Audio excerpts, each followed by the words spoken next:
Welcome to the Improv Tunes. I'm glad you guys checked in. Let's get into the Improv Tunes. We're talking about coming in with nothing. Coming in with nothing is a misnomer. It's a tagline. It's a buzzword because it doesn't mean you literally come in with nothing, but what it means is you come in response, that you are able to come in with nothing and build something from very little elements in the scene. And I'll tell you 4 reasons why I like that. So let's say Gray and Green are starting a scene, right? So when they enter, if they're used to coming with nothing, where they're used to reading each other, they're used to finding tiny little movements in the body, something in the eyes, the way that they shifted their head, like, and they extrapolate that to mean something larger. Always assume that your partner is making a game move, even when they're not. It's like playing like a paranoid. So if Gray and Green enter the scene, they're reliant on each other to find the scene, as opposed to being reliant upon something they invented off stage before the scene started.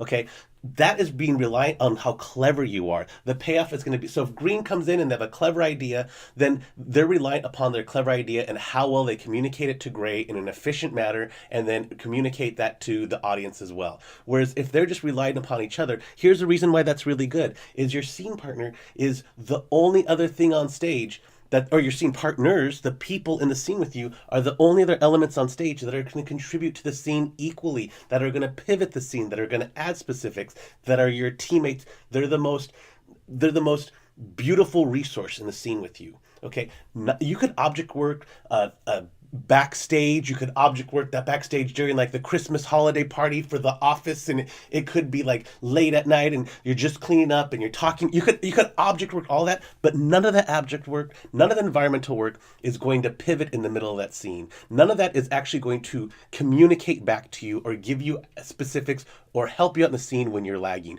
Your scene partner is going to do that. And when you come in with nothing, it's forcing you to be reliant upon your scene partner, which is great. It forces you to focus and listen and observe and make that scene about them. The other entity is it makes it about the energy of the room, which is something that I really like.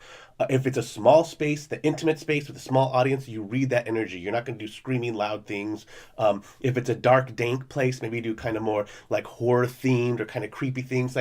But the two things that are going to feed back to you, to your senses, are going to be your scene partner and the energy of the room. So the second thing I want to say is, let's say that orange and red go into a scene together, right? If if your style is heavy premise, then the benefit of this, or the payoff for the scene, will be how clever you were in coming up with your idea. That scene's only going to be good if your idea was good. Therefore, if your premise heavy style or show, whatever, then the whole show was contingent on how clever you are, which work for some people. I'll tell you, it does work for some people. But I find that it works for more people because there's more people that may be more emotional players and they're less reference players. They might be more object work players. And so more people can operate coming in with nothing and building with their scene partner, as opposed to, I need to be clever with my idea, because it almost also limits editing. I won't edit this scene even if it needs to be edited because I don't have a clever idea next, right? And so then you get those people on stage is like, I wish someone would edit this scene. So premise heavy scenes are basically auditioning how clever their ideas are. And also, instead of being reliant upon your scene partner, instead of being reliant upon the energy of the room, like I said in the first point, it also makes you reliant upon something you invented before you got on stage. It makes you reliant upon your idea versus your teammate, versus the response, which I think your teammate and emotional responses are the core of improv more than clever ideas. So the first one is reliant upon your partner, energy of the room. Great. Your second thing was, if you come with premise heavy forms, the show and the scenes are only going to be judged by how good and clever people are, how clever people are. The third one is, if you're trained and you're used to playing with people that are premise heavy, then when you play with someone that comes with nothing and you don't have an idea, you feel lost. Or if the scene gets edited, just because you know it need to be edited, you'll see the people in the back line kind of stare at each other like deer in the headlights because no one has an idea. Or if two people enter a scene and they realize neither of them have an idea, then they're going to be stuck and they feel lost and they're anxious because they're used to having everything handed to them or handing everything to the other person. Whereas if you're used to coming in with nothing, as the phrase goes, you can have nothing going on stage. You can have two people enter, not have an idea, and you can build an entire show story arc from that, as well as people that are used to coming with nothing can have people that are premise heavy that do come in with a huge offer, and they can still do a scene together. So People that are used to coming with nothing are more versatile as players because they're not reliant upon quickly filling all the who, what, when, where in the first sentence. They're more reliant upon the teammate, their scene partners, really the relationship and being in response. So the fourth one is I personally believe that it's more creative and it's more cooperative, both. So if one person comes in, let's say that Blue walks in and Blue has a heavy premise and they're like, can you fix this trash compactor? I just need to go hop in the shower really quick because I'm having my boss over for dinner. Thank you, Uncle Ted. Okay, so let's just say that's the offer. What they've done is they've given you, that's one sentence. They've given you the problem. They've given you the location. They've given you the characters. So if Blue's done that for Pink, okay, and Pink now has, they can massage specifics into it, but everything's kind of been laid out for them. They've been handed, like, you've heard the phrase bring a brick and we'll build a cathedral. They've been handed the whole house already.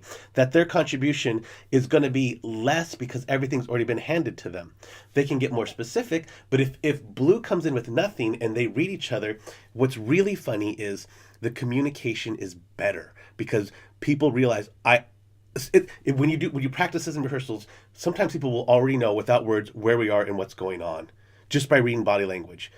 So I find it more cooperative if everyone is allowed to bring a brick, build from nothing. They just add one specific, the other person adds one specific, and you've built this whole, and you've gone a certain direction that neither one specifically couldn't have come up with. So Blue comes in and say, fix the garbage disposal. I need to go take a shower. Thank you, Uncle Ted. Like, Blue knew where it was going to go the whole time. We stop listening when we think we know what's going to happen next. So Blue's going to shut down because they've handed you everything and they're like, get on board with my idea, with my joke, because this will pay off. And they've stopped listening to the contributions of their teammate. They're just trying to make sure their teammate will catch up with them.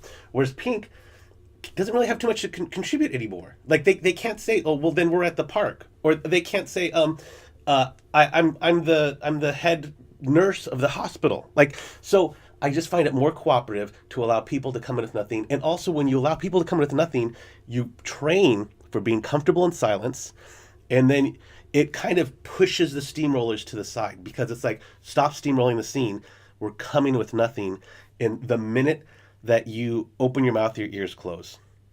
So those are 4 reasons why I like coming up with nothing. It's something that I do workshops on. It's something that I love training in. It's very difficult. It's easy to say. It's harder to pull off, but it's a goal of mine. I hope that helps you guys out. Please support each other. Thank you so much. Thanks for supporting the Improv Tunes. Like I say always, you don't have to support the Improv Boost, but support each other. Like each other's pages, go to see each other's shows, hire each other's coaches. Nothing replaces the benefit of having an improv coach come into your rehearsal and being another pair of eyes. Support each other. Let's make the community bigger. Thank you.